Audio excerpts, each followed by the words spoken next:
Hello, I'm Jerry Goodspeed, Director of the Utah State University Botanical Center, and welcome. We have 100 acres here, and one of our major objectives here is to promote better water usage. Behind me you can see a courtyard with a lot of our natives, plus a lot of plants that we produce. We have a plant introduction program where we try to work with water, bringing them in to the industry and selling them. We have trees, a beautiful arboretum where we also highlight trees that don't require water or require less water, as well as some edible plantings and other things in our garden. The Botanical Center embodies what Utah State University is, and that is extension or service, instruction, teaching, and research, of course. And many of those who are involved in research can understand the value of having a component like this as part of the land grant system. As far as research goes, the Arboretum is not here just to show people what trees and shrubs they can grow, but it's also here to monitor what kind of development, how they develop properly. We have an 8-acre arboretum that houses about 400 different trees. And the idea here is to show people the amount of trees that we can grow in the Intermountain area, especially in northern Utah, but throughout the Intermountain area. And the trees are arranged according to water usage. It looks a little bit like a drop of water as it would go into a pond. On the outside edges of the Arboretum are those that really don't require any water once they're established. As you move into the center of the Arboretum, you will run in trees that maybe we can water once every other week. And where in the middle, it's more of a what we call a moderate water zone, where we will water them once a week, as you would in your landscape. Just to the west of the Arboretum here is a Utah house, which was built 20 years ago to actually describes a sustainable method for housing and a landscape with it. So we're here in the edible demonstration garden. This is a fantastic half-acre garden that is focused on edible crops that you can grow in Utah, and we try to grow unusual things, different varieties, things that you may not think are typical to the Utah gardening scene. So we will grow, this year we grew a watermelon that's called a red and gold watermelon with a beautiful yellow exterior and a bright red interior. We've grown cotton, we've grown soybeans, we've grown all kinds of different things in this garden. So this is a wonderful place to come and visit and see what different varieties you can grow. In addition to the vegetables, we also have small fruits. So you can come and you can sample some of the raspberries and blackberries, currants and gooseberries that do well in Utah. And behind the edible garden is an orchard. And that orchard showcases all of the different varieties of grapes, apples, stone fruits like peaches, pears, different kinds of plums that you can grow here in Utah as well.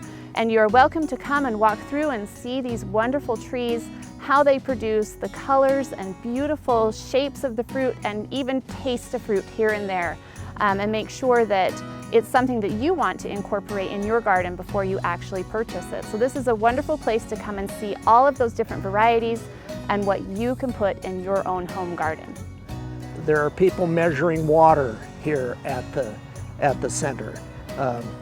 They're planting different turf models. They are doing any number of things that would help develop that mission we talked about here to fully inform the public of the proper ways to be able to live in a high desert. One of the new projects that we've been working on here at the Botanical Center is a park strip redesign garden. And you can see it's all around me. We have 8 different designs that you can come and look at and implement in your park strip. So park strips are one of those places in our landscape that really take a lot of water for not a really good use. So we can take out that grass, we can put in beautiful plantings like what you see around me and really reduce the amount of water that we're using. We're comparing each of these designs to see which ones can take the least amount of water, and that's something that's going to be up and coming, and you'll see more information coming out on that research as this project progresses.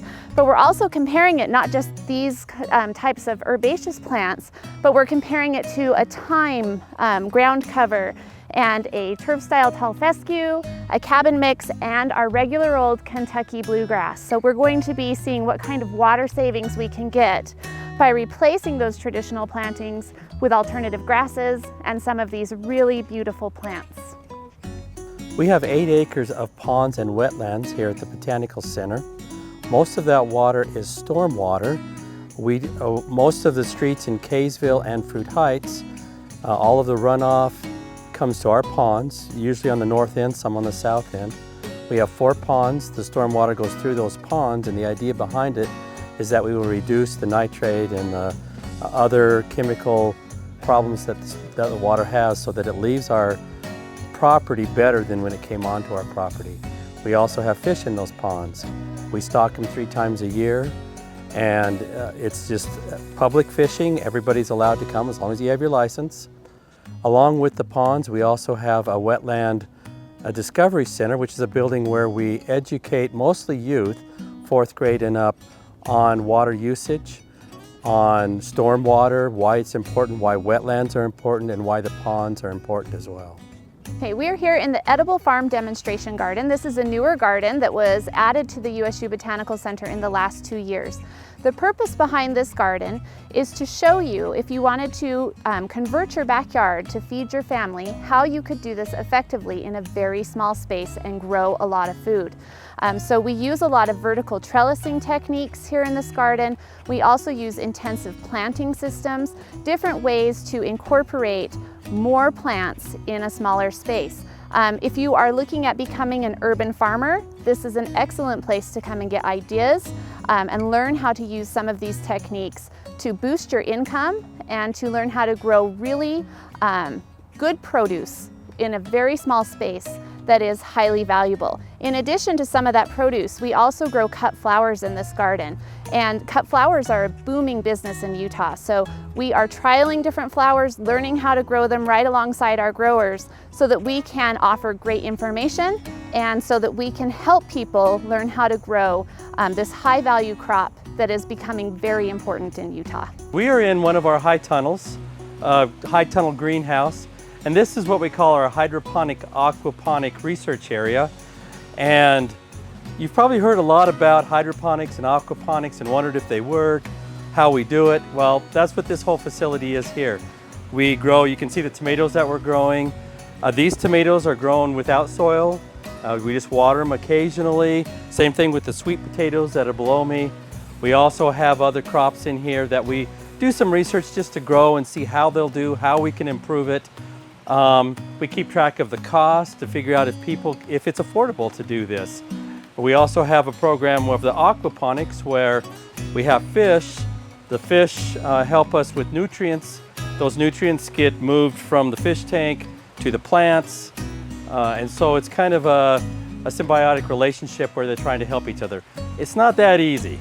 And so this is us trying to figure out how do we keep fish alive and strawberries alive. And that's part of the research that we do ongoing here, just to try to help people with their own problems, try to figure out and find solutions to aquaponics and hydroponics in this case.